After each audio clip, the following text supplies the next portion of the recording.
Hello guys, मेरे YouTube channel में आपका स्वागत है। मेरा नाम मनमोहन मिश्रा। तो आज मैं आपको इस वीडियो में एक्सिस स्मॉल कैप फंड का डिटेल रिव्यू करके बताने वाला हूं। मैं आपको एक्सिस शीट में फंडामेंटल एनालिसिस करके दिखाऊंगा और मैं आपको पूरा डिटेल में बताऊंगा कि इस म्यूचुअल फंड में क्या अच्छाइयां हैं, क्या बुराइयां हैं, और लास्ट में कंक्लूजन में आपको ये भी बताऊंगा कि आपको इसमें इन्वेस्टमेंट करना चाहिए या नहीं करना चाहिए, और अगर आपको इसमें इन्वेस्टमेंट करना चाहिए तो कितने साल तक करना चाहिए। तो मेरे चैनल को सब्सक्राइब जरूर कर दीजिएगा। तो चलिए शुरू करते हैं।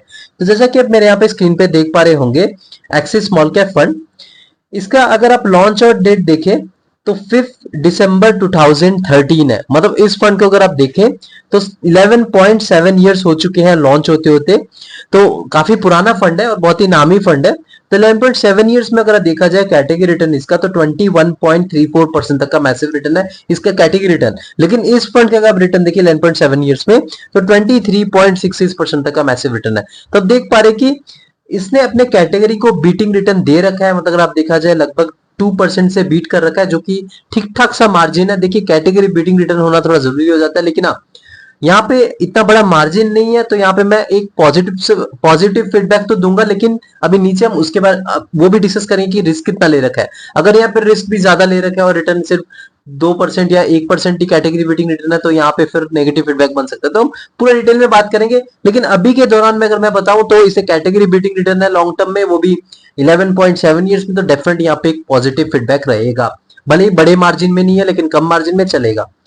अब मान लीजिए इस पर्टिकुलर म्यूचुअल फंड में आपने इन्वेस्टमेंट अपना स्टार्ट किया होता 10 साल पहले, हर महीने 1000 रुपए।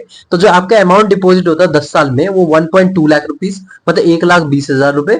और वो 1,20,000 रुपए आपका कन्वर्ट होकर बन गया होता वो 10 साल में 3.66 लाख रुपीज में। तो देख पा रहे कि यहाँ पे आपका जो पैसा है लगभग 3 गुना हो गया है। तो 3 गुना पैसा हो गया, मतलब आप मान सकते हैं कि मतलब इन्वेस्टमेंट की ताकत आपको दिख रही होगी। वो भी 10 साल में आपका पैसा 3 गुना हो गया।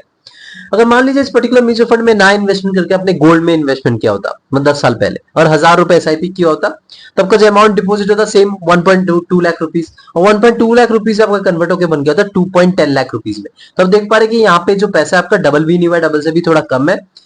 और अगर मान लीजिए अपने गोल्ड में ना इन्वेस्टमेंट करके, आपने ना इस पर्टिकुलर म्यूचुअल फंड में ना इन्वेस्टमेंट करके आपने डायरेक्ट एफडी में इन्वेस्टमेंट किया होता, तो जो आपका अमाउंट डिपॉजिट होता 1.2 लाख रुपीज, और 1.2 लाख रुपीज आपका कन्वर्ट होकर बन गया होता 1.74 लाख रुपीज में। तो आप देख पाए कि मतलब यहाँ पे इन्वेस्टमेंट की ताकत, मतलब इन्वेस्टमेंट क्यों जरूरी होता है, इससे आपको पता चल गया होगा। तो इसलिए मैं यहाँ पे कहता हूँ कि मतलब इन्वेस्टमेंट करना क्यों जरूरी होता है। अब यहाँ पे मान लीजिए रिटर्न वर्सेस कैटेगरी बात करें, तो रिटर्न कैटेगरी के साथ कंपेयर करें तो डेफिनेटली अबव एवरेज है। क्योंकि देखिए यहाँ पे कैटेगरी बीटिंग रिटर्न है, इतना ज्यादा हाई नहीं है कि इतना ज्यादा लो नहीं है, मतलब एवरेज से थोड़ा सा अप है, तो अबव एवरेज आप मान सकते हैं। रिस्क वर्सेस कैटेगरी की बात करें तो लो है। वो कैसे है, अभी हम नीचे डिस्कस करने वाले रिस्क और रिटर्न रेशियो में। मैं यहाँ पे आपको बताने वाला हूँ लास्ट 3 इयर्स का डेटा है, आप देख पा रहे कि मेरी स्क्रीन पे। तो यहाँ पे दो पैरामीटर्स को कंसिडर कर रखा है, जो है बीटा और स्टैंडर्ड डिविएशन, और लास्ट के 3 साल का इन दोनों का डेटा निकाल रखा है। तो यहाँ पे लास्ट के 3 साल का अगर आप देखा जाए बीटा, तो बीटा बेसिकली होता क्या है, सबसे पहले मैं आपको बता दूं। बीटा बेसिकली आपको बताता है volatility with respect to its benchmark. Benchmark के कंपैरिजन में ये पर्टिकुलर म्यूचुअल फंड कितना वॉलेटाइल है। तो मैं आपको ये बता दूं, 1 से नीचे उसे ठीक ठाक माना जाता है, लेकिन मैं आपको ये नहीं कहता कि 0.9 हो या 0.95 हो, वो अच्छा है। उसमें भी आपको वॉलेटिलिटी बहुत ज्यादा देखने को मिलती है। तो यहाँ पे अगर देखा जाए इस पर्टिकुलर म्यूचुअल फंड में देखा जाए 0.7 है, और कैटेगरी में 0.83 है। मतलब यहाँ पे बहुत ही कम रिस्क लेके चलता है as compare to its category. As compare to its category, मतलब ये नोट कर लीजिए, ये नहीं कि मतलब यहाँ पे आपका वॉलेटिलिटी आपको देखने को ही नहीं मिलेगी, क्योंकि एक स्मॉल कैप कैटेगरी का म्यूचुअल फंड है, तो डेफिनेटली यहाँ पे एक तगड़ा वॉलेटिलिटी आपको देखने को मिलेगी। लेकिन with respect to its category बहुत ही कम रिस्क लेके चलता है। आप देख पा रहे कि मार्जिन बहुत ज्यादा है, 0.7 और 0.83 है, मतलब बहुत ज्यादा मार्जिन है। स्टैंडर्ड डिविएशन की बात करें, देखिए आपका एक एवरेज रिटर्न होता है, वो एवरेज रिटर्न से कितना प्लस परसेंटेज और कितना माइनस परसेंटेज, उसके बीच में एक रेंज बन गया। वो रेंज के बीच में आपको हर साल एक रिटर्न मिलने के चांसेस रहती है। तो मैं आपको एक चीज बता दूं कि रेंज की बात करें तो जैसे कि मान लीजिए आपका 10% का एवरेज रिटर्न है, तो यहाँ पे अगर देख लीजिए इस पर्टिकुलर म्यूचुअल फंड का 11.83 स्टैंडर्ड डिविएशन है। तो आप क्या करेंगे, 10% से प्लस कर दीजिए 11.83, और 10% से माइनस कर दीजिए 11.83। तो जितना इसके बीच में रेंज बन गया ना, वो आपका परसेंटेज रिटर्न मिल जाता है। तो ये जितना कम हो उससे अच्छा खासा माना जाता है। तो इस पर्टिकुलर म्यूचुअल फंड में आप देख पा रहे कि 11.83 है, लेकिन कैटेगरी में देखा जाए 13.69 है। तो देख पा रहे कैटेगरी से भी ये कम स्टैंडर्ड डिविएशन लेके चल रहा है, तो डेफिनेटली यहाँ पे एक सुपर पॉजिटिव फीडबैक रहेगा। तो यहाँ पे मैं अभी तक जो बताऊं, रिस्क आपको बहुत ज्यादा कम लेके दे रहा है आप आज कंपेयर टू कैटेगरी, और कैटेगरी बीटिंग रिटर्न भी है। लेकिन यहाँ पे अभी नीचे देखते हैं कि यार इसका एक्सपेंस रेशियो वर्थ है या नहीं है, फंड मैनेजर्स कैसे हैं, वो क्या क्या स्ट्रेटेजी फॉलो करते हैं, मार्केट कैपिटलाइजेशन क्या है। तो सबसे पहले मैं बता दूं, उससे पहले आगे प्रोसीड करूं, तुमको एक चीज बताना चाहता हूं कि अगर आपको म्यूचुअल फंड पिक करने में दिक्कत हो रही है तो आप मेरा एक बुक परचेज कर सकते हैं, जो कि आपने यहाँ पे मेरे स्क्रीन पे देख पा रहे होंगे, 100 mutual fund tips for beginners in India. तो बेसिकली बुक मैंने लिखी है और यहाँ पे मैंने टिप्स बता रखे हैं आपको ऐसे मिस्टेक की। देखिए आप लोग भी अभी बिगिनर्स हैं, तो मैं भी कभी ऐसे बिगिनर था, तो मैंने भी गलतियां से सीखी है, तो मैं ये नहीं चाहता कि आप वो गलतियां करें। तो यहाँ पे मैंने आपको 100 टिप्स दे रखे हैं जो कि आपको डेफिनेटली फायदा देगा, तो आप इसको परचेज कर सकते हैं। मैंने इसका लिंक डिस्क्रिप्शन में दे रखा है। और दूसरी चीज, आपको ये फॉर्मूला जैसे मैंने बता दीजिए, बीटा स्टैंडर्ड डिविएशन मैंने आपको भी बताया, उसके अलावा और भी कई चीजें होती है, सीएजीआर हो गया, उसके बाद आपको एक्सआईआरआर हो गया, एब्सोल्यूट रिटर्न्स हो गया, ऐसे कई सारी चीजें आपको बहुत परेशान करती है, तो समझ नहीं आता कि यार किससे हम जज करें इस पर्टिकुलर म्यूचुअल फंड को। तो उसके लिए भी एक बुक है, आप स्क्रीन पे देख पा रहे होंगे, ये आप बुक परचेज कर सकते हैं। ये भी मैंने इसका लिंक भी डिस्क्रिप्शन में दे रखा है, जो कि फॉर्मूला को मैंने रियल टाइम एग्जांपल के साथ दो कंपेयर करके बता रखा है, दो बंदे को, कि मतलब राम और श्याम, और उनके हिसाब से मैंने कैलकुलेशन करके आपको बता रखा है, जो कि इजीली आपको समझने में दिक्कत नहीं होगी, आप इजीली समझ लेंगे। तो चलिए अब कंटिन्यू करते हैं आगे। तो मैं आपको एक चीज बता दूं, अगर आपने डिसीजन ले लिया इस पर्टिकुलर म्यूचुअल फंड में आप एसआईपी करना चाहते हैं, तो मिनिमम एसआईपी 100 रुपीज से स्टार्ट कर सकते हैं, जो कि सुपर पॉजिटिव फीडबैक रहेगा। देखिए आजकल स्टूडेंट लोग भी इन्वेस्टमेंट कर रहे हैं, तो 100 रुपीज एसआईपी और वन टाइम इन्वेस्टमेंट भी 100 रुपीज, तो बहुत ही बढ़िया है, इस मामले में सुपर पॉजिटिव फीडबैक रहेगा। लॉक इन पीरियड की बात करते हैं, कोई भी लॉक इन पीरियड नहीं, कभी भी यहाँ पे आपने इन्वेस्टमेंट कर दिया, कभी भी यहाँ से आपने एग्जिट मार लिया। अब यहाँ पे एम साइज की बात करते हैं, एम का फॉर्म होता है एसेट अंडर मैनेजमेंट। इससे आपको पता चलता है इस पर्टिकुलर म्यूचुअल फंड में कितना पैसा इन्वेस्टेड है। देखिए एम साइज अगर अच्छा खासा रहता है ना, उसमें आप समझ लीजिए कि इस पर्टिकुलर म्यूचुअल फंड में दम है, क्योंकि लोगों का भरोसा है, लोग यहाँ पे इन्वेस्टमेंट कर रहे हैं, तभी इसका एम साइज बढ़ रहा है। तो यहाँ पे एम साइज अगर देखा जाए तो 26,143 करोड़ रुपीज है, तो डेफिनेटली यहाँ पे एम साइज के मामले में सुपर पॉजिटिव फीडबैक दूंगा। एक अच्छा खासा एम साइज है। इसके टाइम फ्रेम देखिए कि ये ऑलरेडी 11.7 ईयर्स पुराना फंड है, और उसके हिसाब से डेफिनेटली यहाँ पे एम साइज के मामले में एक सुपर पॉजिटिव फीडबैक रहेगा। और एक्सपेंस रेशियो की बात करते हैं, एक्सपेंस रेशियो देखिए आप तो दिमाग लगा नहीं रहे हैं, दिमाग लगाने वाले कौन है, आपके फंड मैनेजर। फंड मैनेजर दिमाग लगा के आपको आपका फंडामेंटल एनालिसिस करके आपका स्टॉक में इन्वेस्टमेंट करके आपको एक रिटर्न दिलवाते हैं अच्छा खासा। तो वो return as an management fees वो कुछ पेमेंट तो लेंगे ही लेंगे। तो ये प्रॉफिट का कुछ आपका एक्सपेंस रेशियो होता है, उसी को एक्सपेंस रेशियो कहते हैं। तो प्रॉफिट का इतना परसेंटेज आपको एक उनको मैनेजमेंट फीस देना पड़ता है। तो ये अगर 1% से नीचे उससे अच्छा खासा बनाता है, क्योंकि देखिए मैं ये नहीं चाहता कि आप लॉन्ग टर्म के लिए इन्वेस्टमेंट करते हैं और फिर बाद में आप फिर एग्जिट मार रहे हैं, तो आप लाखों crore rupees as an management fees payment कर रहे हैं, तो ऐसा बिल्कुल भी नहीं करना मैं चाहता। तो इसीलिए मैं यहाँ पे आपको मैं बताऊंगा तो 0.56% परफेक्ट एक्सपेंस रेशियो है, बहुत ही कम एक्सपेंस रेशियो लिया जा रहा है। तो डेफिनेटली यहाँ पे मैनेजमेंट फीस कम है, तो मैं यहाँ पे एक सुपर पॉजिटिव फीडबैक दूंगा।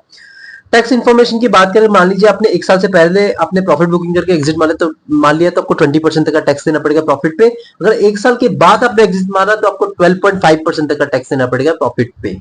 तो अगर आप इंडियन इनकम टैक्स स्लैब में आते हैं तो तभी आप इसको कंसिडर करेंगे, वरना आप इसको भी इग्नोर मार सकते हैं। अब यहाँ पे एक साल से पहले आपने एग्जिट मारा तो आपको 1% तक का एग्जिट लोड देना पड़ेगा, एक साल के बाद आपने एग्जिट मारा तो आपको एग्जिट लोड देने की कोई जरूरत नहीं है। अब यहाँ पे सबसे मेन बात पे आते हैं, वो मार्केट कैपिटल। जी हाँ, तो मार्केट कैपिटल में आपको पता चले कि मिड कैप, स्मॉल कैप और ये जो सारे कैटेगरी के जो स्टॉक्स है उसमें कितना इन्वेस्टमेंट हो रखा है। तो यहाँ पे देखा जाए मिड कैप 20.21% तक एलोकेशन है, स्मॉल कैप पे 66.05% तक एलोकेशन है, लार्ज कैप में 4.3% तक एलोकेशन है, डेब्ट एंड अदर्स में 9.5% तक एलोकेशन है। देखिए इन्होंने एक थ्रेशोल्ड को फॉलो किया गया है। देखिए आपको ऊपर मैंने रिस्क और रिटर्न रेशियो के बारे में बताया कि कम रिस्क लेके चल के आपको कैटेगरी बीटिंग रिटर्न भी दे रहा है। तो यहाँ पे जो लॉजिक है यहाँ पे आपको पता चल रहा होगा।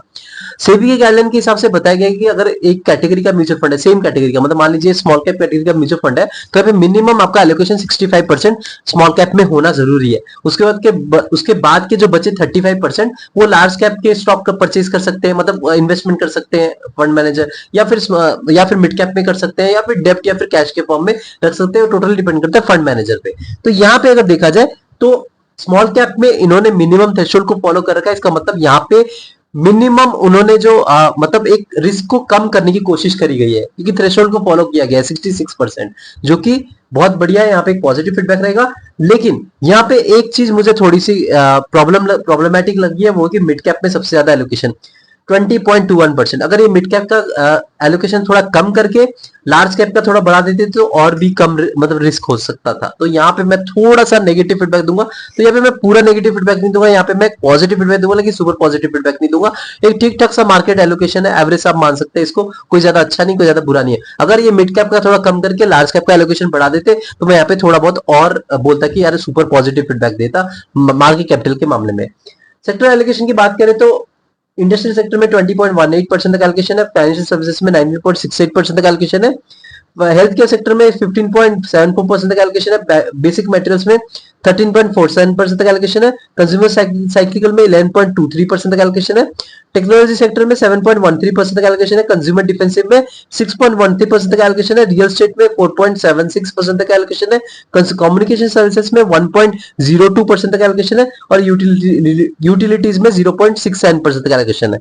तो देखा जाए जो ऊपर के जो 5 सेक्टर्स है ना, industrials, financial services, health care, basic materials और कंज्यूमर साइक्लिकल, अगर ये 5 सेक्टर अच्छा खासा परफॉर्मेंस देते हैं आपको ये पर्टिकुलर म्यूचुअल फंड भी अच्छा खासा रिटर्न देगा। तो यहाँ पे सेक्टर एलोकेशन के मामले में डेफिनेटली यहाँ पे सुपर पॉजिटिव फीडबैक रहेगा। इन्होंने प्रॉपर्ली डाइवर्सिफिकेशन फॉलो किया गया है और प्रॉपर्ली इन्होंने हर एक सेक्टर में एक अच्छे खासा डाइवर्सिफाई कर रखा है। फंड मैनेजर की बात करते हैं, यहाँ पे 3 फंड मैनेजर्स है, एक तेजस सेठ जिनका एक्सपीरियंस 1.26 ईयर्स है। देखिए यहाँ पे 1.26 ईयर्स इस पर्टिकुलर म्यूचुअल फंड में, लेकिन ये मैं बता रहा हूँ पहले ये Nippon India small cap fund को चलाते थे, ये बहुत ज्यादा एक्सपीरियंस है। मैंने यहाँ पे डेटा थोड़ा गलत लिख रखा है, 1.26 ईयर्स बेसिकली इस पर्टिकुलर म्यूचुअल फंड में है, लेकिन अगर आप इनका एक्सपीरियंस देखें टोटल 14-15 ईयर्स का आपको डेफिनेटली एक्सपीरियंस दिख जाएगा। तो यहाँ पे एक्सपीरियंस के मामले में तेजस सेठ को बिल्कुल भी मतलब आप लाइटली मत लीजिए, क्योंकि ये Nippon India small cap fund आपको पता हुआ सबसे ज्यादा मैसिव रिटर्न दिलवा रखा है, जो कि पहले ये उस पर्टिकुलर म्यूचुअल फंड को एज ए फंड मैनेजर काम करते थे।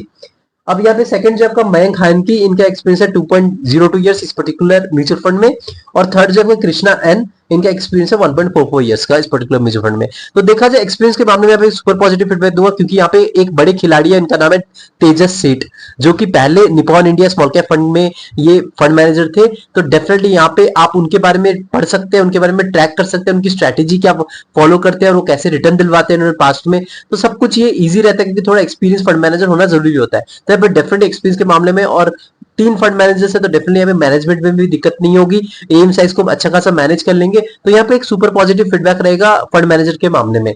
रेटिंग की बात करते हैं, इसको 4/5 रेटिंग है।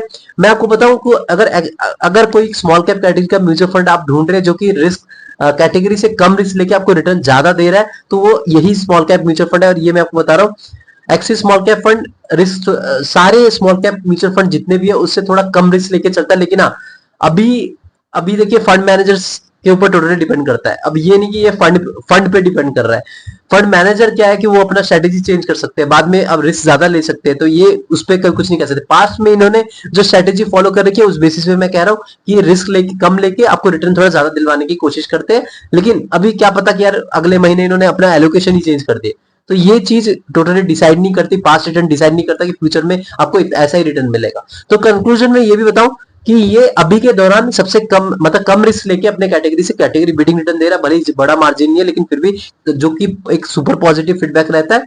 और मार्केट कैपिटल के मामले में थोड़ा सा लार्ज कैप में ज्यादा एलोकेशन हो सकता था, लेकिन यहाँ पे थोड़ा सा रिस्क ज्यादा बढ़ा दिया गया है, लेकिन फिर भी चलता है, कोई इतना ज्यादा नेगेटिव इसमें फीडबैक नहीं रहेगा। और ओवरऑल देखा जाए अगर आपके पास टाइम फ्रेम 10 साल से ज्यादा है तो वैसे म्यूचुअल फंड में इन्वेस्टमेंट कर सकते हैं। अगर आपका रिस्क एपेटाइट बहुत हाई है और रिस्क पे भी आप रिस्क ले सकते हैं, और वॉलेटिलिटी से आप इम्यून है, मतलब आप वॉलेटिलिटी मार्केट में आपको रोलर कोस्टर जो देखने को मिलेगा, अगर आप उससे खुश है, आप उससे ठीक है, और आपके पास बेकार का पैसा है कि मतलब हाँ यहाँ पे पैसा आपको इमरजेंसी टाइम में नहीं चाहिए, तभी ऐसे म्यूचुअल फंड में इन्वेस्टमेंट करें, वरना बिल्कुल भी मत करिएगा, क्योंकि यहाँ पे बहुत ज्यादा रिस्क बना रहता है। लेकिन स्मॉल कैप कैटेगरी का ये थोड़ा कम रिस्क लेके चलता है, लेकिन हाँ आप खुद रिसर्च करके इन्वेस्टमेंट करिएगा। ये वीडियो सिर्फ एक एजुकेशनल पर्पज है, ये मैं आपको रिकमेंडेशन कहीं नहीं दे रहा। तो मेरे चैनल को सब्सक्राइब जरूर कर दीजिएगा, मैं इसमें लाता रहता हूँ। Thank you.